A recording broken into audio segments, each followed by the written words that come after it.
Hi students, TGEAP CET 2025 online application ఎలా చేసుకోవాలన్నది ఈ వీడియోలో మీకు స్టెప్ బై స్టెప్ చెప్పబోతున్నాను. సో దీనికోసం మీరు మీ మొబైల్లో కానీ కంప్యూటర్లో కానీ eapset.tgche.ac.in అనే వెబ్సైట్కి వెళ్ళాల్సిన అవసరం ఉంటుంది. సో మీరు వెబ్సైట్ని ఓపెన్ చేయగానే లింక్ కింద మీకు ప్రొవైడ్ చేస్తాను. సో దాన్ని ఓపెన్ చేయండి. ఓపెన్ చేయగానే ఆన్లైన్ అప్లికేషన్ అని కనిపిస్తుంది కదా, దాని మీద క్లిక్ చేయాల్సిన అవసరం ఉంటుంది. సో ఇలా ఓపెన్ చేయగానే మీరు మొదటిగా పేమెంట్ కట్టాలి, తర్వాత ఆన్లైన్ ఫామ్ ఫిలప్ చేయాలి, నెక్స్ట్ ప్రింట్అవుట్ తీసుకోవాలి అప్లికేషన్ని. సో ఇలా మీరు 3 స్టెప్స్ కంప్లీట్ చేస్తే ఈ అప్లికేషన్ ఫిల్ చేసినట్టు దాని అర్థం. అయితే మీరు కనుక ఈ అప్లికేషన్ ఫిల్ చేయడానికి అంటే ముందు ఏ డాక్యుమెంట్స్ కావాలి అన్నది మన ఛానల్లో ఒక సపరేట్ వీడియో ఉన్నది. ఒకసారి ఛానల్కి వెళ్ళండి, లేదనుకుంటే పైన కార్డ్స్లో కానీ ఎండ్ కార్డ్స్లో కానీ మీకు ప్రొవైడ్ చేస్తాను. అయితే ఛానల్కి ఇప్పుడే వస్తే మాత్రం ఎట్టి పరిస్థితిలో ఛానల్ని సబ్స్క్రైబ్ చేసుకోండి, వీడియోకి ఒక లైక్ చేయండి. సో మీరు కనుక ఫస్ట్ పాయింట్ అయిన పే రిజిస్ట్రేషన్ అని కనిపిస్తుంది కదా, పే రిజిస్ట్రేషన్ ఫీ అని, దాని మీద కనుక క్లిక్ చేస్తే కనుక ఇలా మీకు ఒక నోట్ అనే వచ్చి ఎస్ ఆర్ నో అని కనిపిస్తుంది. సో మీరు సింపుల్గా ఎస్ అన్న బటన్ని ప్రెస్ చేసేయండి. సో ప్రెస్ చేయగానే మీకు ఇలా కొన్ని అప్లికేషన్ ఫామ్ పేమెంట్ చేయడానికంటే ముందు మీరు కొంత డేటా అన్నది ఇవ్వాల్సిన అవసరం ఉంటుంది. సో ఆ అప్లికేషన్ ఫామ్ అన్నది ఫీ పేమెంట్ కావాల్సిన డీటెయిల్స్ అన్నది ఓపెన్ అవ్వడం జరుగుతుంది. సో ఫిల్ కాగానే అందులో ఓపెన్ కాగానే ఫస్ట్ మీరు ఎంపీసీకి అప్లై చేయాలనుకుంటున్నారా, బైపీసీకి అప్లై చేయాలనుకుంటున్నారా, డిప్లొమా నుంచి అప్లై చేయాలనుకుంటున్నారా, లేదనుకుంటే ఎంబైపీసీ నుంచి అప్లై చేయాలనుకుంటారు, అంటే ఏ స్ట్రీమ్ నుంచి అప్లై చేయాలనుకుంటున్నారు అన్నది, ఎంపీసీ నుంచా, బైపీసీ నుంచా, డిప్లొమా నుంచా, ఎంబైపీసీ నుంచి అంటే ఏ కోర్స్ నుంచి అప్లై చేయాలనుకుంటున్నారు అన్నది అడుగుతుంది. సో మీరు దానికి మీరు ఏ స్ట్రీమ్ నుంచి వస్తున్నారో దాన్ని టిక్ చేయండి. నెక్స్ట్ వచ్చేసి నేమ్ ఆఫ్ ద బోర్డ్ అన్న కాడ మీరు టీజీబీఐ ఇంటర్మీడియట్ రెగ్యులరా, ప్రైవేటా, వొకేషనలా, లేకుంటే డిప్లొమానా, సిబిఎస్ఈయా, లేదనుకుంటే ఇలా కొన్ని కండిషన్స్ కనిపిస్తున్నాయి కదా, అవి వాటిలో మీరు దేనికి సంబంధించిన వాళ్ళో దాన్ని సెలెక్ట్ చేసుకోండి. నెక్స్ట్ వచ్చేసి మీ యొక్క హాల్ టికెట్ నెంబర్, ఇంటర్మీడియట్ యొక్క హాల్ టికెట్ నెంబర్ అంటే మీరు ఏదైతే ఇంతకుముందు సెలెక్ట్ చేసుకున్నారో ఆ యొక్క హాల్ టికెట్ నెంబర్ని ఎంటర్ చేయాల్సిన అవసరం ఉంటుంది. ఇంటర్మీడియట్, డిప్లొమా అయితే డిప్లొమా లాస్ట్ది హాల్ టికెట్ నెంబరు, ఇలా సిబిఎస్ఈ అయితే CBSE last hall ticket number. మొత్తానికి లాస్ట్ ఎగ్జామ్ మీరు ఏదైతే రాస్తారో దాన్ని ఎంటర్ చేయాలి. ఎగ్జాంపుల్ దాదాపు అందరు ఎంపీసీ నుంచి కానీ బైపీసీ నుంచి వస్తారు కాబట్టి intermediate last year hall ticket number enter చేయాలి. నెక్స్ట్ వచ్చేసి క్యాండిడేట్ నేము, మీ యొక్క హాల్ టికెట్లో గుర్తుపెట్టుకోండి, మీ హాల్ టికెట్లో ఎలాగైతే పేరు ఉంటుందో, హాల్ టికెట్ మీన్స్ ఇంటర్మీడియట్ కానీ 10th కానీ హాల్ టికెట్ మీద ఏదైతే పేరు ఉంటుందో అదే పేరుని రాయాల్సిన అవసరం ఉంటుంది. సో ఎట్టి పరిస్థితుల్లో మిస్టేక్స్, స్పెల్లింగ్స్ కానీ లేకుంటే స్పేస్ కానీ ఇలా తప్పు మాత్రం చేయకండి. సో నెక్స్ట్ వచ్చేసి డేట్ ఆఫ్ బర్త్, మీ యొక్క date of birth me 10th మెమోలో ఎలాగైతే ఉందో అలాగనే ఎంటర్ చేయండి. నెక్స్ట్ వచ్చేసి మీ యొక్క మొబైల్ నెంబర్, మీ స్టూడెంట్ మొబైల్ నెంబర్, అలాగనే ఆల్టర్నేట్ అన్న కాడ మీ ఫాదర్ కానీ మదర్ కానీ రిలేటివ్స్ కానీ ఒక ఫోన్ నెంబర్ ఇవ్వాల్సిన అవసరం ఉంటుంది. ఇంకా లాస్ట్ విషయానికి వస్తే email ID. So email ID సపరేట్గా మీ పేరు మీద ఒకటి క్రియేట్ చేసుకోండి. మీరు జస్ట్ ఒక 5-10 మినిట్స్లో మీకు ఈమెయిల్ ఐడి అన్నది క్రియేట్ చేసుకోవచ్చు. సో ఈమెయిల్ ఐడిని క్రియేట్ చేసుకున్నాకనే మీ యొక్క ఈమెయిల్ ఐడినే ఇవ్వండి. మీ ఫ్రెండ్స్ కానీ మీ పేరెంట్స్ కానీ మీ రిలేటివ్స్ కానీ ఇవ్వకండి, ఎందుకంటే ఈ యొక్క ఈమెయిల్ ఐడి ఫ్యూచర్లో కూడా పనికి వస్తుంది. సో అలా ఈ డీటెయిల్స్ అన్నీ ఎంటర్ చేయాలి. నెక్స్ట్ వచ్చేసి మీ యొక్క కేటగిరీ, అంటే మీరు ఓసీనా, బీసీఏనా, బీనా, సీనా, డీనా, ఈనా, ఎస్సీ, ఎస్టీ, ఇలా మీరు ఏ కేటగిరీ వాళ్ళనేది అడగడం జరుగుతుంది. సో దానికి ఎట్టి పరిస్థితుల్లో మిస్టేక్ చేయండి, కరెక్ట్గా సెలెక్ట్ చేసింది. తర్వాత ఎకనామికల్లీ వీకర్ సెక్షన్, ఎవరైతే ఓసీలో నెక్స్ట్ పూర్ క్యాండిడేట్స్ అయి ఉంటారో వాళ్ళకి ఎకనామికల్లీ వీకర్ సెక్షన్ అని ఒక సర్టిఫికేట్ అయితే స్టేట్ గవర్నమెంట్ ఇవ్వడం జరుగుతుంది. సో అలాంటి వాళ్ళు ఉంటే కనుక ఓసీలో పూర్ క్యాండిడేట్స్, దీన్ని మీకు సర్టిఫికేట్ అన్నది మీ సేవ దగ్గరికి వెళ్ళి అడగండి, మీకు ఇవ్వడం జరుగుతుంది. దీని గురించి చాలామందికి అయితే తెలియదు. సో ఇలా తీసుకోవడం వల్ల ఈడబ్ల్యూఎస్ సర్టిఫికేట్ ఓసీలో పూర్ క్యాండిడేట్ తీసుకోవడం వల్ల మీకు ఫ్యూచర్లో రియంబర్స్మెంట్ ఓసీ వాళ్ళకు కూడా వచ్చే అవకాశం ఉంటుంది. సో అలాంటి సర్టిఫికేట్ ఉన్న తర్వాతనే ఎస్ అని పెట్టండి, లేకుంటే నో అని పెట్టండి. ఎస్ అని పెడితే మాత్రం కంపల్సరీగా ఈడబ్ల్యూఎస్ యొక్క సర్టిఫికేట్ నెంబర్ని ఎంటర్ చేయాల్సిన అవసరం ఉంటుంది. నెక్స్ట్ వచ్చేసి ఫిజికల్లీ ఛాలెంజ్డ్ వాళ్ళ డీటెయిల్స్. మీరు ఒకవేళ ఫిజికల్లీ ఛాలెంజ్డ్ అయితే, అంటే మీరు ఏదైనా అంగవైకల్యం వల్ల ఈ సర్టిఫికేట్ ఉన్న వాళ్ళు అయితే మాత్రం ఎస్ అని పెట్టండి, లేదనుకుంటే నో అని పెట్టండి. ఎస్ అని పెడితే మాత్రం మీ యొక్క సదరన్ సర్టిఫికేట్, అంటే మీరు హ్యాండిక్యాప్డ్ అని గుర్తించబడ్డ సదరన్ సర్టిఫికేట్ మీద ఒక నెంబర్ ఉంటుంది, ఆ నెంబర్ని ఎంటర్ చేయాల్సిన అవసరం ఉంటుంది. నెక్స్ట్ వచ్చేసి మీరు ఏ స్ట్రీమ్కి అప్లై చేయాలనుకుంటున్నారు, అంటే లైక్ ఇంజనీరింగ్కా, లేదంటే అగ్రికల్చర్ అండ్ ఫార్మసీకా, లేదనుకుంటే ఇంజనీరింగ్ అగ్రికల్చర్ ఫార్మసీకా. సో ఇలా మీకు 3 ఆప్షన్స్ ఉన్నాయి. అందులో మీరు దేనికి అప్లై చేయాలనుకుంటున్నారు, అంటే మీరు ఎంపీసీ నుంచి వస్తే ఇంజనీరింగ్, బైపీసీ నుంచి వస్తే అగ్రికల్చర్ అండ్ ఫార్మసీ, లేదు నేను ఎంపీసీ నుంచి వచ్చాను అన్నిటికీ అప్లై చేసుకుంటానంటే బోత్ అన్న ఆప్షన్ పెట్టుకోవచ్చు. నెక్స్ట్ వచ్చేసి లాస్ట్లో పేమెంట్ టైప్, అంటే మీరు నెట్ బ్యాంకింగ్ నుంచి చేయాలనుకుంటున్నారా, డెబిట్ కార్డా, క్రెడిట్ కార్డ్. ఇక్కడ గుర్తుపెట్టుకోండి, నెట్ బ్యాంకింగ్ కేవలం హెచ్డిఎఫ్సి, ఐసిఐసి, ఎస్బీఐ, కొన్ని బ్యాంక్స్, అదర్స్ కొన్ని బ్యాంక్స్ మాత్రం ఇవ్వడం జరిగింది. సో అందులో చూసుకొని మీరు సెలెక్ట్ చేసుకోండి. లేదనుకుంటే డెబిట్ కార్డా, లేదనుకుంటే క్రెడిట్ కార్డా, మీరు దేని ద్వారా చేయాలనుకుంటారో దాన్ని క్లిక్ చేసిన తర్వాత కింద ఒక డైలాగ్ బాక్స్ ఉంది కదా, దాని మీద క్లిక్ చేయండి. కింద బాక్స్ లెక్క ఉంది కదా, దాని మీద క్లిక్ చేసిన తర్వాతనే మీకు ప్రొసీడ్ టు పేమెంట్ అనే ఆప్షన్ వస్తుంది. ఇక్కడ పేమెంట్ ఎవరు ఎంత పే చేయాలన్నది మీరు మీ యొక్క కేటగిరీ మీద డిపెండ్ అయి ఉంటుంది. సో మీ కేటగిరీని బట్టి పేమెంట్ అన్నది ఉంటుంది. సో దాని మీద ఫీ పేమెంట్ అన్న దాని మీద క్లిక్ చేయగానే మీకు ఒక ఇన్సూర్మెంట్, అంటే మీ యొక్క హాల్ టికెట్ నెంబరు, అలాగనే మీరు ఏదైతే ఇంటర్మీడియట్ బోర్డు నుంచి చదివారో ఆ డీటెయిల్స్ కనిపిస్తుంది. సో అవి ఓకేనా కాదా అని కనిపిస్తుంది. కరెక్ట్గా చూసుకోండి, మీ హాల్ టికెట్ కరెక్టా, లేదనుకుంటే మీ బోర్డ్ ఆఫ్ ఎడ్యుకేషన్ కరెక్టా లేదా అని. 2 సేమ్ ఉంటే కనుక ఎస్ అని పెట్టండి, లేకుంటే నో అని కొడితే మళ్ళీ డీటెయిల్స్ ఎంటర్ చేయమని అడుగుతుంది. సో మీరు ఎస్ అని కొట్టగానే మీ యొక్క ఆన్లైన్ పేమెంట్కి సంబంధించిన పేజీ ఓపెన్ అవుతుంది. సో ఆ పేజీలో మీరు కొంత డీటెయిల్స్ అయితే ఇవ్వాల్సిన అవసరం ఉంటుంది. ఆ డీటెయిల్స్ ఇచ్చిన తర్వాత అమౌంట్ని పే చేస్తే సరిపోతుంది. అమౌంట్ పే చేసిన తర్వాత మీకు ఒక పేమెంట్ ఐడి అన్నది రావడం జరుగుతుంది. ఆ పేమెంట్ ఐడిని మీరు ఒక వైట్ పేపర్లో కానీ మీ ఫోన్ నెంబర్లో కానీ ఎక్కడన్నా భద్రంగా రాసి పెట్టుకోవాల్సిన అవసరం ఉంటుంది. ఎందుకంటే ఫ్యూచర్లో ఈ యొక్క పేమెంట్ ఐడియే చాలా ఇంపార్టెంట్.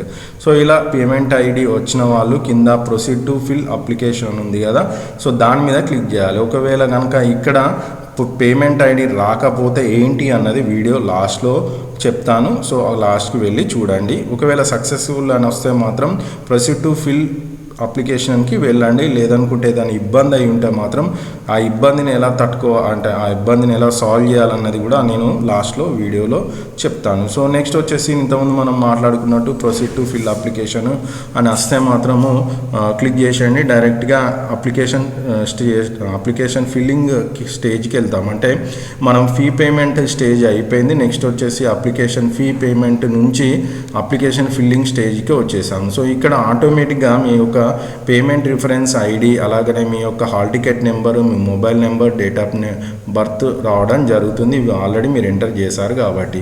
సో నెక్స్ట్ వచ్చేసి అప్లికేషన్ ఫిల్లింగ్ ఫామ్ ఓపెన్ అవుతుంది. అందులో క్యాండిడేట్ డీటెయిల్స్, అంటే మీ యొక్క పేరు ఆల్రెడీ డిస్ప్లే కావడం జరుగుతుంది. నెక్స్ట్ మీ యొక్క ఫాదర్ నేము, అలాగనే మీ మదర్ నేము, మీ డేట్ ఆఫ్ బర్త్. సో కేవలం మీ ఫాదర్ నెక్స్ట్ మదర్ నేమ్ మాత్రమే ఎంటర్ చేయాల్సిన అవసరం ఉంటుంది. మీ యొక్క name, date of birth already మీరు ఎంటర్ చేశారు కాబట్టి రావడం జరుగుతుంది. నెక్స్ట్ వీటితో పాటు మీ Aadhaar card number, ration card details కూడా ఇవ్వాల్సిన అవసరం ఉంటుంది. సో ఇవి మ్యాండేటరీ ఏం కాదు. Aadhaar card, ration card number ఉంటే ఇవ్వండి, లేదనుకుంటే ఇబ్బంది పడాల్సిన అవసరం ఏం లేదు. సో నెక్స్ట్ వచ్చేసి మీరు మీ జెండర్ అంటే మీరు మేలా, ఫీమేలా, ట్రాన్స్జెండరా అన్నది సెలెక్ట్ చేసుకోవాల్సిన అవసరం ఉంటుంది. మీరు ప్రాపర్గా సెలెక్ట్ చేసుకోండి. నెక్స్ట్ వచ్చేసి కేటగిరీ. ఇది మీరు యొక్క రిజిస్ట్రేషన్ పేమెంట్ టైంలోనే మీరు కేటగిరీ ఇచ్చారు, కానీ ఇక్కడ ఏంటంటే ఆ కేటగిరీ యొక్క మీ సేవ సర్టిఫికేట్ నెంబర్ని ఎంటర్ చేయాల్సిన అవసరం ఉంటుంది.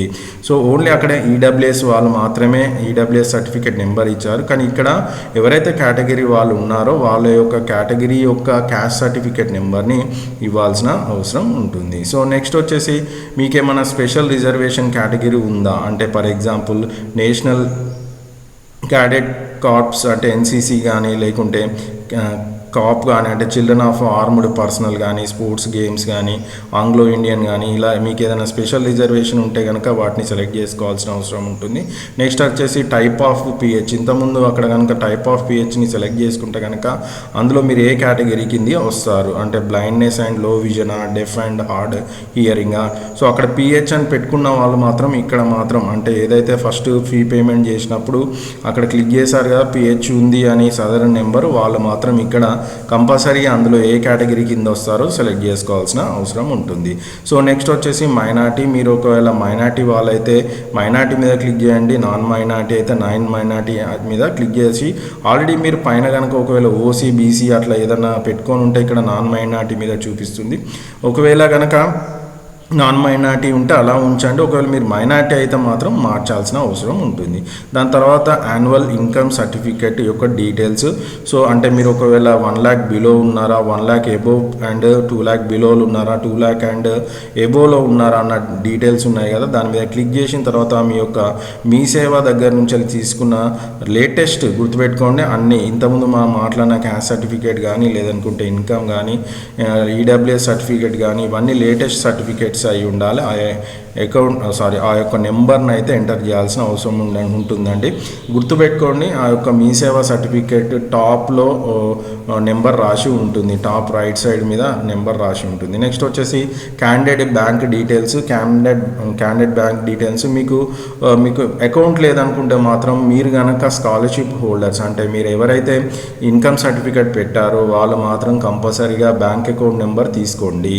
లేదు మేము ఓసీ కేటగిరీలో ఉన్నాం మాకు స్కాలర్షిప్ రాదు అనుకునే వాళ్ళకు పెద్ద సమస్య ఏం లేదు, కానీ స్కాలర్షిప్ వచ్చే ప్రతి ఒక్క స్టూడెంట్ మాత్రం అంటే ఎవరైతే బీసీ కానీ, ఎస్సీ కానీ, ఎస్టీ కానీ, ఈడబ్ల్యూఎస్ కేటగిరీలో ఇన్కమ్ సర్టిఫికేట్ పెట్టుకున్న ప్రతి స్టూడెంట్ కంపల్సరీగా బ్యాంక్ అకౌంట్ తీసుకోండి. అది మీ పేరు మీదనే ఉండాలి. ఆ బ్యాంక్ యొక్క name, account number, IFSC code number అన్నది ఎంటర్ చేయాల్సిన అవసరం ఉంటుంది. సో కంపల్సరీగా మీరు ఈ ఫిల్లింగ్ ప్రాసెస్లో మధ్యలోకి వచ్చి ఆగిపోయిన ఇబ్బంది ఏం లేదు. అకౌంట్ తీసుకొని వచ్చిన తర్వాత మళ్ళీ మీరు అప్లికేషన్ ఫామ్ని ఫిలప్ చేసుకోవడానికి అవకాశం ఉంటుంది. ఫస్ట్ అయితే ఫీ పేమెంట్ అన్నది కట్టేశారు కదా, నో ప్రాబ్లం, దానికి కొంత టైం ఉంటుంది.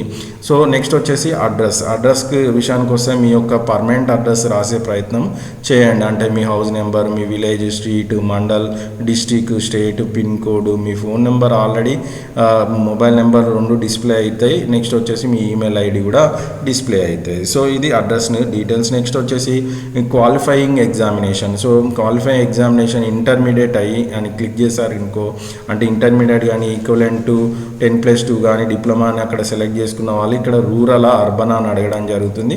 మీరు రూరల్ అయితే రూరల్ అంటే విలేజ్ బ్యాక్గ్రౌండ్ ఉన్న వాళ్ళు రూరల్, అలాగనే అర్బన్ సిటీస్లో ఉండే వాళ్ళు అర్బన్ సెలెక్ట్ చేసుకోండి. Next type of exam already మీరు ఫస్ట్ స్టార్టింగ్ స్టేజ్ 1లోనే సెలెక్ట్ చేసుకున్నారు కాబట్టి ఆల్రెడీ ఆ సెలెక్ట్ అయ్యి కనిపిస్తుంది. అండ్ నెక్స్ట్ వచ్చేసి group subjected at the qualifying exam అన్నది కూడా ఆల్రెడీ మీరు సెలెక్ట్ చేసుకున్నారు కాబట్టి డిస్ప్లే అవుతుంది. నెక్స్ట్ అలాగనే హాల్ టికెట్ నెంబరు, మీరు ఇయర్ ఆఫ్ పాసింగ్, మీరు ఇంటర్మీడియట్ సెకండ్ ఇయర్ ఎప్పుడు పాస్ అయ్యారు అన్నది సెలెక్ట్ చేసుకోవాలి. ఇక్కడ కొంతమంది సమస్య ఏంటంటే అయిపోయిన కొంత గ్యాప్ వస్తే మా పరిస్థితి ఏంటంటే మీరు అప్పుడు ఒక గ్యాప్ సర్టిఫికేట్ అనేది తీసుకోవాల్సిన అవసరం ఉంటుంది. సో దాని గురించి తర్వాత మాట్లాడదాం.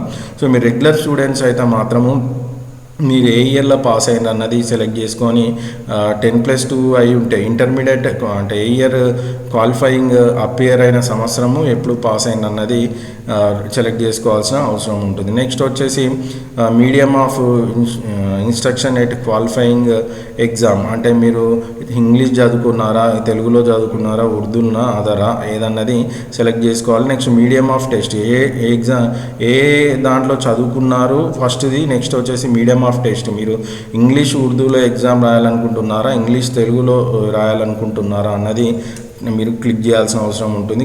గుర్తుపెట్టుకోండి ఇంగ్లీష్ తెలుగు వాళ్ళు ఇంగ్లీష్ తెలుగునే పెట్టండి, ఇంగ్లీష్ ఉర్దూ వాళ్ళు ఇంగ్లీష్ ఉర్దూ పెట్టండి. ఇక్కడ మిస్టేక్ అయితే మాత్రం మీ క్వశ్చన్ పేపరు తప్పుగా వచ్చే అవకాశం ఉంటుంది. సో నెక్స్ట్ వచ్చేసి SSC or equivalent 10th class వరకు మీ యొక్క డీటెయిల్స్ని కూడా ఎంటర్ చేయాల్సిన అవసరం ఉంటుంది. మీరు 10th కూడా అర్బన్లో రూరల్లో చదివారా, మీ హాల్ టికెట్ నెంబరు, మీరు ఏ మంత్ అండ్ ఇయర్ ఏ మంత్లో పాస్ అయ్యారు, ఏ ఇయర్లో పాస్ అయ్యారు, అలాగనే మీరు ఫస్ట్ క్లాస్ నుంచి ఇంటర్మీడియట్ వరకు ఏ డిస్టిక్లలో చదివారు అంటే మీరు అది క్లిక్ చేసి సెలెక్ట్ అని కనిపిస్తుంది కదా, దాని మీద సెలెక్ట్ చేయగానే మీరు ఏ ఇయర్ పాస్ కానీ ఇయర్ అయితే మంత్ అయితే మంత్, ఇయర్ అయితే ఇయర్, డిస్టిక్ అయితే డిస్టిక్, ఇవన్నీ చూపించడం జరుగుతుంది. ఇక్కడ ఇంకొక వెరీ ఇంపార్టెంట్ విషయం ఏంటంటే ఏరియా ఆఫ్ రిజర్వేషన్ అని ఉంది కదా, అక్కడ లోకల్ అన్రిజర్వ్డా. లోకల్ అయితే అంటే ఎవరైతే ఓయూ రీజన్ అంటే తెలంగాణ స్టేట్ కింద వస్తారో వీళ్ళంతా లోకల్ కింద వస్తారు. నెక్స్ట్ వచ్చేసి అన్రిజర్వ్డ్ వాళ్ళంటే సెకండ్ అన్రిజర్వ్డ్ ఆప్షన్ పెట్టుకోవాల్సిన అవసరం ఉంటుంది. ఇంతకుముందు మనకు వీడియోలో మనం మాట్లాడుకున్నాం కదా 85% అండ్ 15% అని. సో నెక్స్ట్ వచ్చేసి details of common entrance test. మీరు ఎగ్జామ్ అన్నది ఎక్కడ రాయాలనుకుంటున్నారు, టెస్ట్ జోన్ అంటే మీరు హైదరాబాద్లోనో కరీంనగర్లోనో లేదనుకుంటే ఏ ఏరియాలో రాసుకోవాలనుకుంటున్నారు అన్నది ప్రిఫరెన్స్ 1, 2, 3 సెలెక్ట్ చేసుకోవాలి. ప్రిఫరెన్స్ 1 అన్న దగ్గర సెలెక్ట్ అని కనిపించగానే మీకు డిస్ట్రిక్ట్లు కొన్ని కనిపించడం జరుగుతుంది, వాళ్ళు సెలెక్ట్ చేయాల్సిన అవసరం ఉంటుంది. అలాగనే 1, 2, 3 సెలెక్ట్ చేసిన తర్వాత మీ యొక్క ఫోటోని అప్లోడ్ చేయాల్సిన అవసరం ఉంది. ఫోటో అన్నది కంపల్సరీ జేపీజీ ఆర్ జేపీఈజీ ఫార్మాట్లో 50 KB కంటే తక్కువ సైజులో ఉండాలి. సో మీరు గుర్తుపెట్టుకోండి, సైజ్ మాత్రం 50 KB. నెక్స్ట్ వచ్చేసి సిగ్నేచర్ కూడా 30 KB కంటే తక్కువ సైజులో ఉండాలి, ఇది కూడా జేపీజీ సైజులోనే ఉండాలి. సో అప్లోడ్ చేయండి. చూస్ ఫైల్ అన్న దగ్గర సెలెక్ట్ చేయగానే మీ ఫోటో డెస్టినేషన్ పోతుంది, అక్కడ ఫోటోని సెలెక్ట్ చేసుకొని పెట్టుకోండి. నెక్స్ట్ వచ్చేసి కింద ఒక డైలాగ్ బాక్స్ కనిపిస్తుంది, దాని మీద టిక్ చేసేసి సేవ్ అని కొట్టేయండి. సేవ్ అని కొట్టగానే మీకు ఇలా your application is save temporary అని వస్తుంది. దాని తర్వాత కంటిన్యూ అని కాగానే మీ యొక్క అప్లికేషన్ నెక్స్ట్ స్టేజ్కి వెళ్ళి మీ యొక్క అప్లికేషన్ ఫామ్లో మీరు ఇచ్చిన డీటెయిల్స్ అన్నీ కనిపించడం జరుగుతుంది. అంటే మీ క్యాండిడేట్ డీటెయిల్స్, అలాగే మీ కేటగిరీ ఏంటి, మీరు స్పెషల్ కేటగిరీయా లేదంటే మైనార్టీ వాళ్ళ, యాన్యువల్ ఇన్కమ్ ఇచ్చిందా లేదా, బ్యాంక్ డీటెయిల్స్, మీ అడ్రస్, మీ qualifying examination details, SSC details, అలాగనే మీ ఎంట్రన్స్ టెస్ట్ యొక్క ప్రిఫరెన్సెస్, వాటితో పాటు మీ ఫోటో సిగ్నేచర్ కనిపిస్తుంది. కనిపించిన తర్వాత కింద మోడిఫై సబ్మిట్ అని కనిపిస్తుంది. సో మీరు ఎవ్రీథింగ్ ఈజ్ ఓకే అంటే అన్నీ ఓకే అనుకుంటే సబ్మిట్ కొట్టండి. లేదు ఏదైనా మాడిఫికేషన్ చేయాలి అనుకుంటే మాత్రం మాడిఫై అన్న దాని మీద క్లిక్ చేయండి. ఒకవేళ ఎవ్రీథింగ్ ఓకే అనుకుంటే మాత్రం ఓకే అని కొట్టి కన్ఫర్మ్ మీద కొట్టగానే మీకు ఒక డైలాగ్ బాక్స్ రావడం జరుగుతుంది. సో దాని మీద ఓకే అని కొట్టగానే నెక్స్ట్ మీకు ఒక అప్లికేషన్ నెంబర్ రావడం జరుగుతుంది. సో ఈ అప్లికేషన్ ఫామ్ నెంబర్ని కూడా రాసి పెట్టుకోండి. స్టార్టింగ్లో మీరు ఏదైతే ఫీ పేమెంట్ చేశారో అప్పుడు ఆ నెంబరు ప్లస్ అలాగనే ప్రింట్ అప్లికేషన్ అన్న ఫామ్ పైన కూడా మీకు ఒక నెంబర్ వస్తుంది, ఆ నెంబర్ని రాసుకొని పెట్టుకోండి. నెక్స్ట్ ప్రింట్ అప్లికేషన్ అన్న దాని మీద క్లిక్ చేయగానే మీకు ఇలా టోటల్గా మీ అప్లికేషన్ ఫాము అంత డీటెయిల్స్ అన్నది కనిపించడం జరుగుతుంది, ఇంతకుముందు వరకు మనం మాట్లాడినట్టు. అలాగనే రిజిస్ట్రేషన్ నెంబర్ కూడా రైట్ సైడ్లో కనిపించడం జరుగుతుంది. సో టోటల్గా మీ అప్లికేషన్ ఫామ్ రాగానే డౌన్లోడ్ అన్న ఆప్షన్ కానీ ప్రింట్ అన్న ఆప్షన్, డౌన్లోడ్ అన్న ఆప్షన్కి సెలెక్ట్ చేసుకోండి. మీ అప్లికేషన్ ఫాము డౌన్లోడ్ అవుతుంది. ప్రింట్ అంటే ప్రింట్ కూడా తీసుకోవచ్చు. అయితే స్టార్టింగ్లో మీరు అప్లికేషన్ ఫీ పేమెంట్ చేసినప్పుడు కొంతమందికి ఫీ పేమెంట్ అయిందా కాలేదా అన్న కొంత డౌట్స్ ఉంటాయి. లేకుంటే ఫీ పేమెంట్ అయిందా లేదా చెక్ చేసుకోవాలంటే ఎలా అంటే మీరు ఏదైతే స్టార్టింగ్ పేజ్ ఉందో ఆ స్టార్టింగ్ పేజ్కి వెళ్ళండి. స్టార్టింగ్ పేజ్కి వెళ్ళిన తర్వాత pay registration fee, next fill online application, print filling in application, know your fee payment status ఉంది కదా, దాని మీద క్లిక్ చేయండి. క్లిక్ చేయగానే మీ యొక్క hall ticket number, mobile number, date of birth, మీరు ఏ స్ట్రీమ్ అని అడగడం జరుగుతుంది. అవి ఎంటర్ చేసిన తర్వాత చెక్ పేమెంట్ మీద క్లిక్ చేయగానే మీ యొక్క పేమెంట్ స్టేటస్ అన్నది కనిపించడం జరుగుతుంది, పేమెంట్ ఐడితో సహా. ఇంకా కూడా అక్కడ పేమెంట్ ట్రాన్సాక్షన్ నాట్ ఫౌండ్ అని వస్తే మాత్రం మీరు ఓకే అని ప్రెస్ చేసి మళ్ళీ మీరు పేమెంట్ చేయాల్సిన అవసరం ఉంటుంది. మీ దగ్గర నుంచి అమౌంట్ ఏమన్నా కట్ అయి ఉంటే మాత్రము మళ్ళీ అవి మీ అకౌంట్లోకి రావడం జరుగుతుంది. కానీ మీరు అప్లికేషన్ ఫీ పేమెంట్ అన్నది మళ్ళీ చేయాల్సిన అవసరం అయితే ఉంటుంది. నెక్స్ట్ వచ్చేసి మీరు అప్లికేషన్ అంటే ఫామ్ ఫిలప్ చేశారు, ఎవ్రీథింగ్ అయిపోయింది, బట్ మీకు మళ్ళీ అప్లికేషన్ ఫామ్ ఎప్పుడన్నా ప్రింట్ చేయాలి అనుకున్నప్పుడు మాత్రం ఇంతకుముందు చెప్పినట్టే మీరు third option print filling application ఉంది, దాని మీద క్లిక్ చేయాలి. క్లిక్ చేయగానే మీ registration number, payment reference ID, మీ యొక్క hall ticket, mobile number, date of బర్త్ని ఎంటర్ చేయగానే కింద గెట్ అప్లికేషన్ డీటెయిల్స్ అని కనిపిస్తుంది కదా, దాన్ని క్లిక్ చేయగానే మీ యొక్క అప్లికేషన్ ఫామ్ మొత్తం రావడం జరుగుతుంది. సో ఇదే అండి టోటల్గా మీ యొక్క ఫీ పేమెంట్ పేమెంట్ చేయడం కానుంచి అప్లికేషన్ ప్రింట్ చేయడము, మీ అకౌంట్ స్టేటస్ని చెక్ చేసుకోవడం వరకు పూర్తి ఇన్ఫర్మేషన్. సో ఈ వీడియో కనుక నచ్చితే లైక్ చేయండి, షేర్ చేయండి, నెక్స్ట్ ఛానల్ని అయితే సబ్స్క్రైబ్ చేసుకోండి. Thanks for watching video.